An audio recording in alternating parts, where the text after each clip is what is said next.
Hey everybody, I'm going to do a little history piece on the great Tehachapi train wreck of 1883. Sorry about the wind, but I am in Tehachapi and it's always windy up here.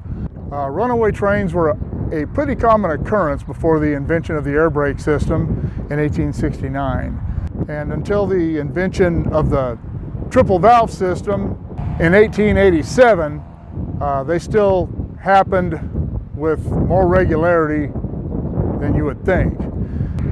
On January 20th, 1883, train number 19, the Atlantic Express, pulled up here to Tehachapi and stopped. And as was standard practice at the time, the conductor got off the train and went into the depot to get the train orders from the agent.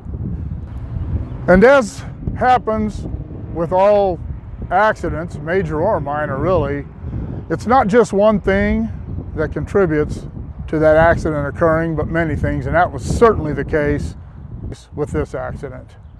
Now this train consisted of a mail car, a baggage car, an express car, 2 sleepers, a coach, and a smoking car at the rear of the train, plus the 2 locomotives. The crew consisted of the fireman and engineer on each locomotive, and then on the actual train you had the conductor, a head brakeman, and a rear brakeman, and then in the express car you had an express messenger.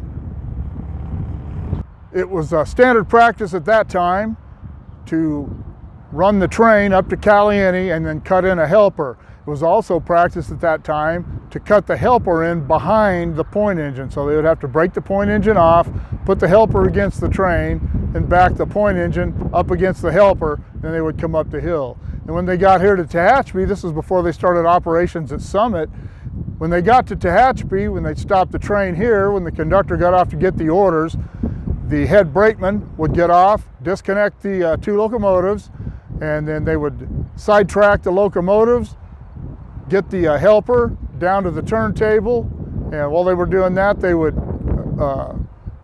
water and fuel the locomotive if it needed fuel, and then run the helper down to the turntable, turn it around, and bring it back through the siding, and then they would back the locomotive itself back up against the train. And they would set the air brakes, obviously, before they disconnected the locomotives, and the rules also stated that you had to set the hand brakes, which they did not do on this particular night. It was also policy for the brakeman to stay with the train. The head brakeman, once he got off and disconnected the locomotives, would remain with the train, either on the ground or climb back up on the platform, whatever he chose to do, I suppose. But on this particular night, one of the other mistakes that happened is that the weather was really bad. The wind was blowing really hard from the east. It was in January, very cold. The head brakeman went with the helper to assist with switching and running the turntable, and they would speed things up, and when the helper came back through the siding, he would drop the brakeman off with the train. Well, while he was off with the helper engine, the conductor was in the depot getting the orders. The rear brakeman decided to escort a young female passenger off the train into the depot to try and help her find overnight accommodations here in Tehachapi. And that left the train completely unattended. And as fate would have it, the air brakes began to bleed off. The train began to roll back down the hill. Tehachapi is on a 2.2% grade, and with that strong wind blowing, it did not take long for that train to get moving. There was a passenger who was on the rear platform, smoking car, and he felt the train start moving. His name was Mackenzie, and he was a retired railroad guy. And he stated that at first he felt the train start to move and he figured they were just switching, then he realized there were no locomotives attached to the train, so he tried to start setting the handbrakes since he was already on the platform, but he couldn't get the brake wheel to turn. So he ran up through a couple of the cars to one of the sleepers and couldn't get that handbrake to set either. He called for help, and another railroader who was on the train by the name of Coffin came to his assistance, and they were able to start getting the handbrake set. by this time, the train was already headed down the hill, picking up speed quickly as it went. Okay, we have come down just below the cable crossover, and for those of you who wonder if I'm safe, you can see the signals behind me at the cable crossover are not lit. That means there is nothing cleared through here, so there are no trains coming or going. But anyway, by the time the train reached this point, it's estimated that it was traveling between 60 and 70 miles an hour. And when it reached this curve right behind me here, the mail, baggage, and express cars and the two sleepers both departed the tracks and ended up down in Tehachapi Creek there. These cars were all equipped with wood stoves, and some of those stoves had already tipped over and started fires in the cars before the train even got down here because of the curves behind us here. And when they went down in the creek, all of those cars caught on fire.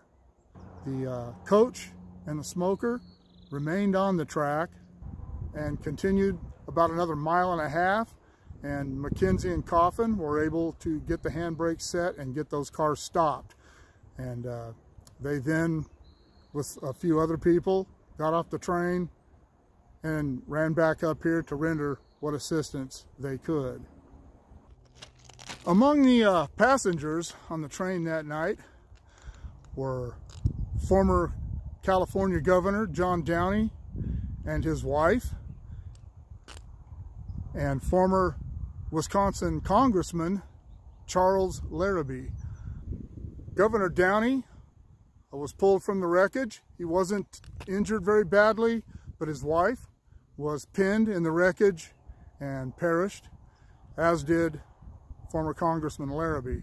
But there were rumors at the time that two transients were seen boarding the train without authorization at the Tehachapi Depot, and initially there were claims that they were the ones that released the brakes or something. But that ended up not being true. The two men who were seen getting on the train were actually two honorably discharged soldiers returning home to Arizona, and they both perished in the accident. Governor John Downey was born in Ireland, and he was the only governor of California born outside the United States until Arnold Schwarzenegger came along. In all, 15 passengers perished in this accident. As I mentioned, the governor's wife, Senator Larrabee, the express messenger, and two porters were all killed. A very sad night, a very sad night. And one other thing I might mention is it was very, very cold and windy that night. And the passengers who did survive, they were able to get out of the wreck. And I might add that one of the passengers who was pulled out alive died 3 days later in a hospital.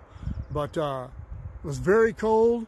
There was no way for these people to get anyone back to Tehachapi. The conductor, a man named Reed, as well as the agent there in Tehachapi, the telegrapher, none of them wanted to order a train down here without authorization from the bosses. And it was quite a few hours before they actually got a train down here, and it was just a work train with flat cars. And they had to load these passengers up on the flat cars in the freezing weather, took them back to Tehachapi, and at that time Tehachapi really didn't have much of any medical facilities. It was really bad. It was a terrible night.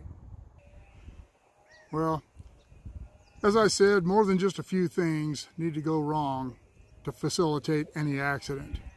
In this case, you had the crew not following the rule of setting the handbrake, the head brakeman not staying with the train and going with the helper, the rear brakeman leaving the train without making sure somebody else was there. You had the strong east wind and the 2.2% grade Tehachapi sits on. And all those things put together created a perfect storm for this accident. And that's really sad. Southern Pacific Railroad attempted to muddy the water surrounding the accident and its cause, and they kind of jumped on the transient bandwagon until that was quickly proven not to be factual. And on January 22nd, conductor Reed and rear brakeman Patton were arrested and charged with manslaughter. Southern Pacific bailed both of them out the next day, $2,400 apiece, and the case never went to trial, and I could find no record of any further disposition of that case. This was the last major train runaway event to involve a fatality until 1989, when the Southern Pacific Trona train lost its brakes on Cajon Pass, derailed near San Bernardino, killing the conductor and the head brakeman, injuring the engineer, and killing 2 people on the ground. It also compelled the Southern Pacific and the Santa Fe to change the way they did helpers. After this, helpers were put on the point of the train, and that way there would always be a locomotive connected to the train. It also sped things up. I don't know why they did it the other way to begin with. Maybe one of you folks knows that. If you do, leave it in the comments below. I'd like to know. But anyway, that will conclude my little piece on the history of the great Tehachapi train wreck of 1883. I hope you enjoyed it. Like, share, subscribe, click on the bell if you want to be notified of future content, and we will see you all later.